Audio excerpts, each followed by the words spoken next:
There have been fewer characters throughout the history of video games more versatile than Mega Man. The Blue Bomber's literal existence is to dispel evil robots by vanquishing and subsequently absorbing their powers, all while looking kinda humble doing it. He's the essence of versatility.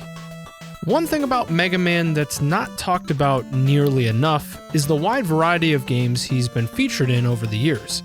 To put it plainly, few game characters have gone through the roulette of genres quite like him. Mega Man Soccer, Battle Network, the Power Fighters, the X-Series, the list goes on and on. Today I wanted to explore some of the more uncommon Mega Man titles over the years. Ranging from the different to just bizarre, some Mega Man games stretch over the boundary of anything we ever thought was truly possible for our boy Wonder. Some of these games are playable only in certain countries, rely on specific hardware or mobile platforms that may not be able to really be replicated today. While I wouldn't call them hidden gems, they certainly leave their mark in Mega Man's history in one way or another. Join me as I embark on discovering some weird Mega Man games.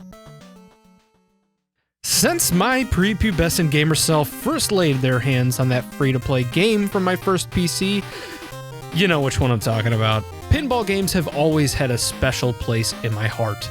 The machines are so elaborate, so complex, so addicting, so naturally a Mega Man pinball game would be right up my alley. Oh my gosh, what is that? To open the video out with a bang, here we have a game that absolutely nobody asked for. In 2004, Capcom graced Japanese mobile gamers with Rockman Pinball, a simple and colorful take on the classic game. It featured 3 stages centered around Quickman, Bubbleman, and Airman from Mega Man 2, each with its own theme that resembled the Robot Master stages. Even the music is surprisingly similar to what you might remember in the NES game, only much worse. Each stage has a pinball board separated into 2 different sections, the second housing the Robot Master themselves. And just look at him. Look at my boy. He's just chilling up there. Really though, it's pretty much a letdown considering the only way to defeat these Robot Masters is to hit them with the pinball until an arbitrary amount of damage is dealt. And that's pretty much the entire game, from what I understand. From the 15 minutes I spent time with it, I compiled enough data to know I never want to play it for myself again. Not to mention, this was only available through iMode's gaming subscription service, and I haven't been able to find a reliable ROM anywhere on the internet.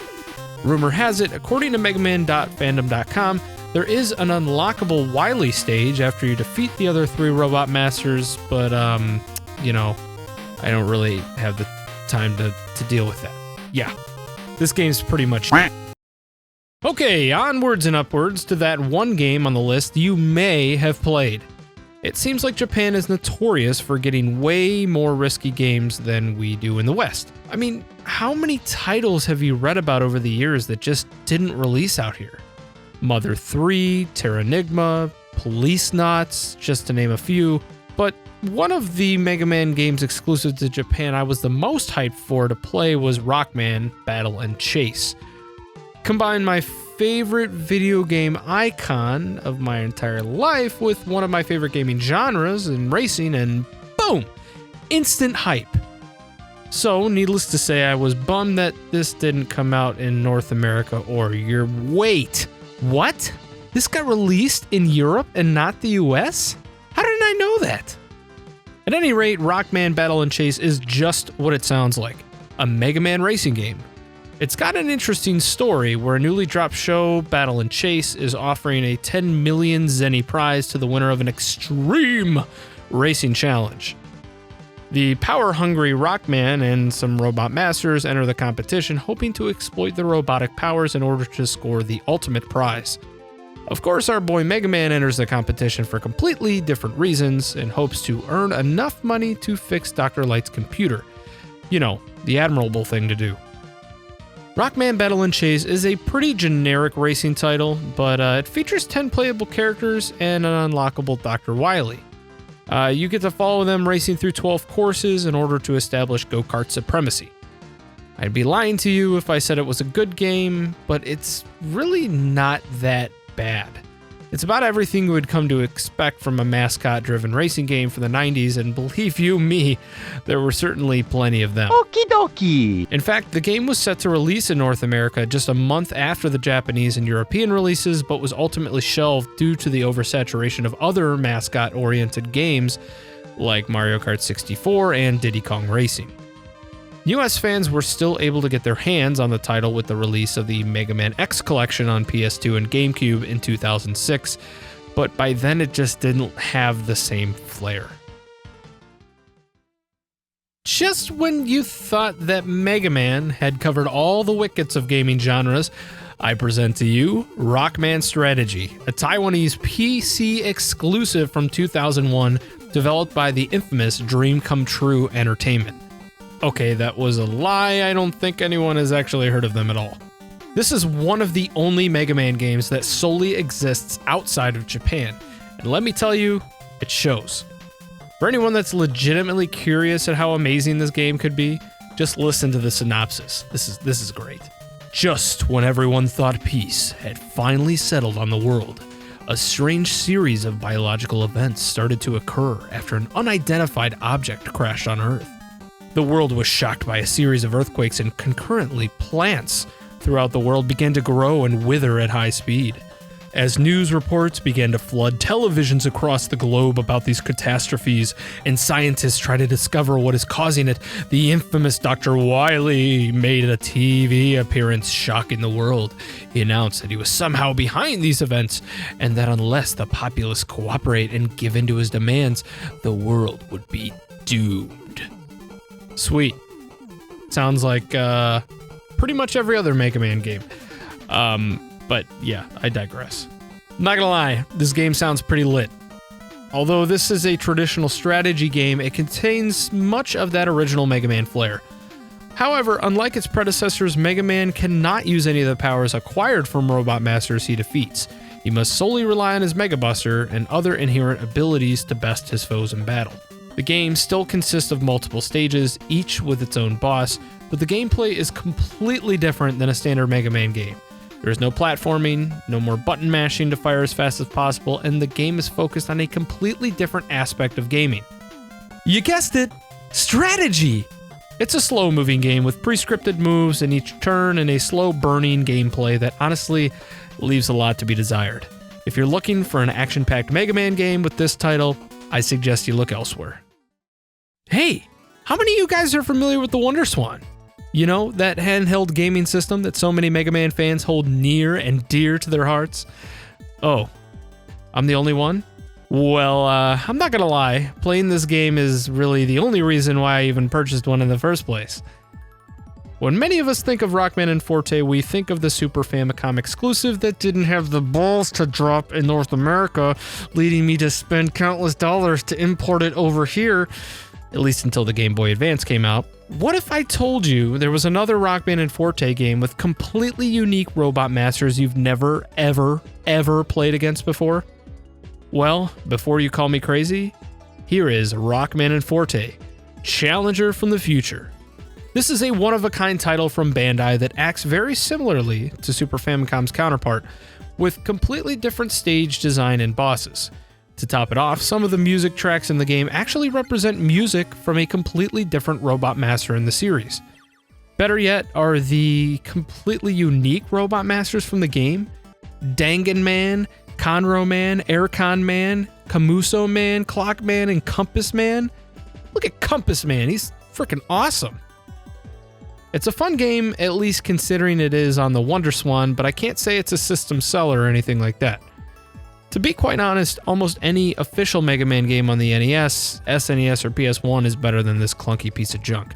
Much like one of the other games I've already talked about from this list, Challenger from the Future also incorporates music from other Mega Man games, because the Wonderswan wasn't exactly one to invent new Mega Man music. I mean, just take this fire intro featuring Burner Man's music from the original Rockman and Forte.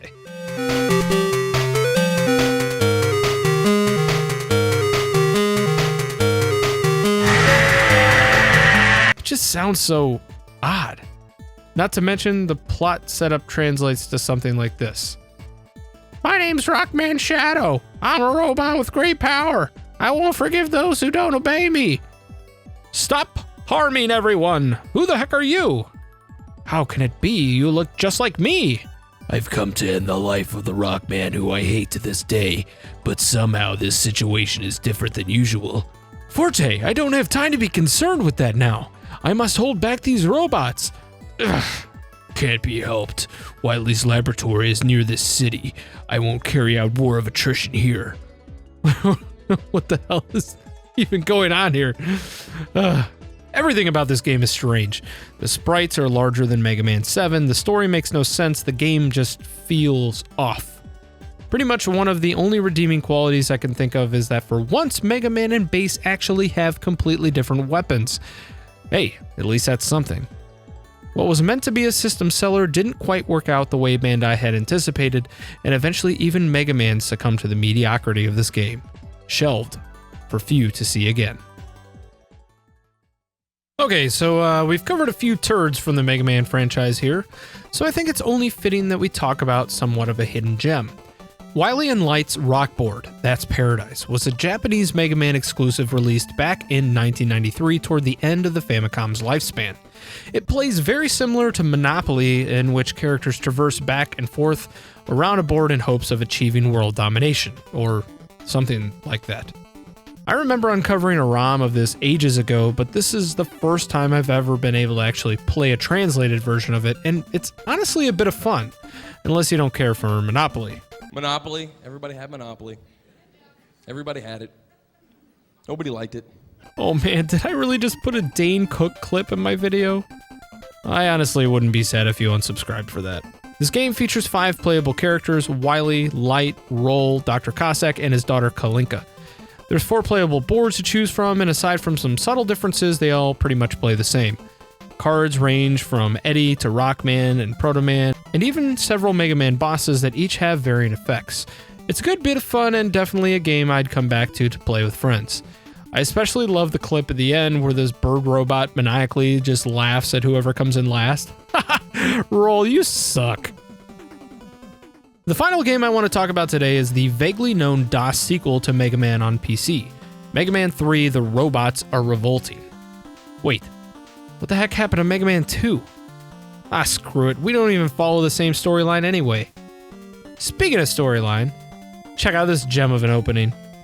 It's 3 times the thrills, 3 times the action, 3 times the fun. It's Mega Man 3. Oh my gosh, how many times can we say 3? Oh boy, ever since I read this, I knew it was going to be a good time. There aren't enough bad things to say about this game. All the robot masters are completely unique. Mega Man looks like super derp. I mean, just look at him. What are they doing to my boy? Also, there's no music? No music. You know, one of the most integral parts of a Mega Man game. Keep in mind, it was pretty hard to fit an entire game onto the discs back then, but I guess something had to go, so let's choose music. Also, Mega Man can swim? Since when was that a thing? I guess we can't be too mad about the title. Developed by Rosner Brothers in 1992, the game wasn't originally even intended to be a Mega Man game, but the sprites were later reskinned in an attempt to appeal to more fans. And guess what? It didn't work very well. I don't seem to remember this thing flying off the shelves back in the 90s. But you know what I did remember? The fact that all the Robot Master sprites were stolen from other official Robot Masters. That's kind of a lazy move there. At any rate, this game is pretty terrible, but you can still find a ROM of it out there on the internet if you want to give it a try. Or just bash your head against a wall instead, because it's pretty much the same difference. Well, thanks everybody for joining me on today's video. Mega Man certainly has its fair share of strange titles, and while this wasn't an all-encompassing list, it gives you a good place to start when venturing into the obscure side of the Blue Bomber. Perhaps I'll explore more of these titles in the future because there's plenty more to talk about. If you enjoyed this video and want to see more from the Mega Man Cave, please remember to subscribe, hit that like button, and just smash the heck out of that bell for notifications. That way, new videos from me come to the top of your list. Alright guys, until next time.